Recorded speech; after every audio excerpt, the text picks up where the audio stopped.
Happy Friday, sophomores.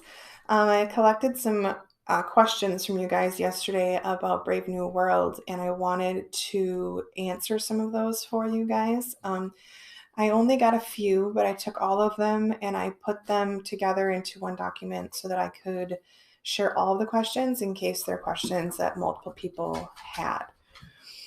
So one of the questions that was asked was about Bernard. There's the statement that Bernard passes out from too much soma. The question implies that it implies that you can overdose on soma, which isn't exactly true. But the question is, how much soma can a person take, and can you build up a tolerance to soma? I think you can definitely build up a tolerance to soma, but I think that the biggest threat with soma is the fact that it's an addiction. So to some extent, so the idea with soma is that you take some of it, and a little bit of it does kind of calm you and create a situation where you're not feeling anxiety, you're not feeling any upset, you're not feeling sad. So it makes you more positive in terms of your emotional state.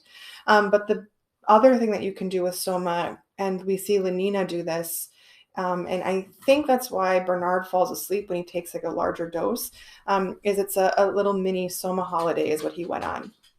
And Lenina takes a larger dose and she goes on like a full on soma holiday. And what that implies is that you kind of go into a comatose state for a little while, and you kind of are in like this dream world to some extent, and you end up mostly checking out from reality for a while. Um, so that's what happens. I don't think that you can like overdose per se, but I do know that, and you will see evidence of this later. You will see what the effects of taking too much soma, and having soma as like a long-term solution to problems. We're going to see kind of that manifest later on in the story, so I'm not going to give that away too much. Another question was if the book becomes any less uncomfortable to read, or does it continue to be more uncomfortable? And my answer to that question is that it's going to continue to be uncomfortable. It's not supposed to be comfortable. The idea, though, is that so far you've been the only person uncomfortable with the Brave New World. And the whole point with the introduction of John, when they go to the reservation and they meet him, and Bernard has this plan, and he is going to bring John back. The plan is, he has a whole plan. I don't know for sure exactly if you guys have read that far yet. But the idea is that not only now are you having problems with Brave New World, but you're also recognizing that John also has problems with Brave New World. And so we start to not be the only ones to critique the story. So John will become your partner in a way in terms of how uncomfortable the Brave New World makes you. So sorry, my Atwood just wants to be a part of this. So you're going to continue to be uncomfortable, and I'm sorry about that. But if you guys have any questions about it, let me know. There was a question about how in chapter 1, people seem to have lupus, like this purple eyes and coral teeth. I do believe that is the result of the lighting in the lab, because the lab has a reddish tint to the lighting that it has. So therefore, it creates that like kind of weird colored cast across the faces and eyes and teeth of the people in the lab. The other question is, what are the feelies? So basically, you experience a film, and it is something that you not only can see and hear, but you can also feel it. And so there's this mechanism that you can actually feel the things that are happening from the situation. So specifically, the first time it's mentioned, it talks about how they're like, oh, the bearskin rug, you can like feel every fiber.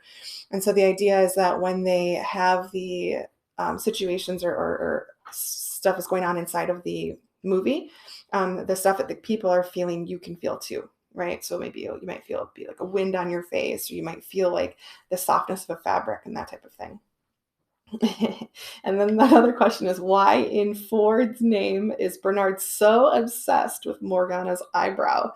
And the reason why he's obsessed with it is because it's a very unusual thing for someone to have a physical like defect, like a unibrow, right? It's not perfect. It's not beautiful necessarily, right? Like it's considered to be something that would be undesirable, kind of like Bernard's height, right? And so it's something that, you know, he fixates on as like a symbol of like not liking it.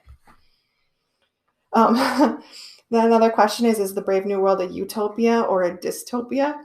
Um, the Brave New World is definitely a utopia attempt, but it is a dystopia.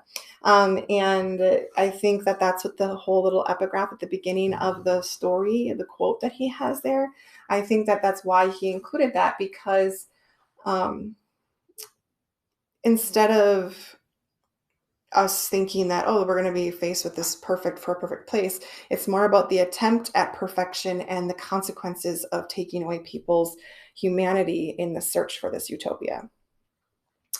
Another question is, I'm confused because they're introducing all of these characters that, from what I can tell, don't end up showing up often again. Is there a reason for them throwing all these characters at us? And you don't know if they come up again. So I'll put that one out there. But the other thing that is there is that like there needs to be people for them to interact with in order for them to tell the story. So the idea is, yeah, maybe Lenina talking to her friend Fanny, maybe Fanny's not like a major character, but she's definitely a way that we start to learn more about the world and we start to know who Lenina is. So think about it like if there was a story of your life, right? I would play a tiny small role, but I might show up in your story here and there, but I might not be like a main character like Bernard and like Lenina and Helmholtz and now John are going to be. Some of these characters that you meet in the beginning, they will come back, right? You just haven't met them yet. You've only gotten through six, hopefully more, but you've only really gotten through 6 chapters yet. So there's a whole 12 left to go. So there's a lot left. Let me see. Somebody said that they still have their worksheet. So what I would say is if you can scan it in, considering that you probably did it all. Otherwise, if you want to hang on to it for now until we realize if we're going to have school again or not, and what's going to happen.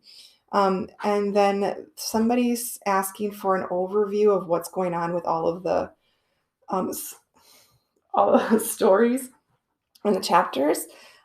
I don't know what I can do besides summarize each thing for you. And so I've linked to you to videos that are summaries and analysis. But to help you if you're still confused about what the plot is, what I'm going to do is I'm going to link you to SparkNotes on the post that I put this video. So look in the post on the classroom and there will be a link to the SparkNotes, and SparkNotes summarizes each chapter. So if you've read a chapter and the video that I linked does not help you, read that because I don't know what else to do besides read SparkNotes to you to some extent. And the question is, the last question that you guys had is, what are we supposed to do for your final projects? I handed you a document that had a rundown of that. I believe I thought I linked it in the calendar. Gosh, I thought I linked it in the calendar.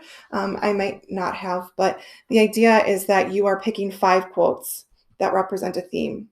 And then you're going to write a theme statement and talk about how that quote supports that theme. So what I will do is be doing a video and I will be talking to you guys about theme statements and how to make those work kind of as we go forward. But for right now, you're just supposed to be keeping an eye on quotes that you find interesting. The handout that I gave you tells you exactly what you're supposed to do.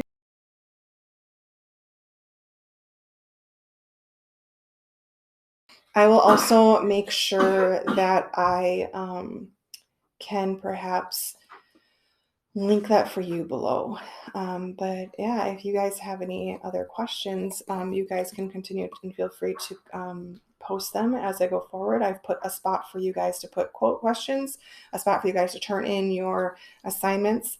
And I will be making a post that has to do with your actual final project.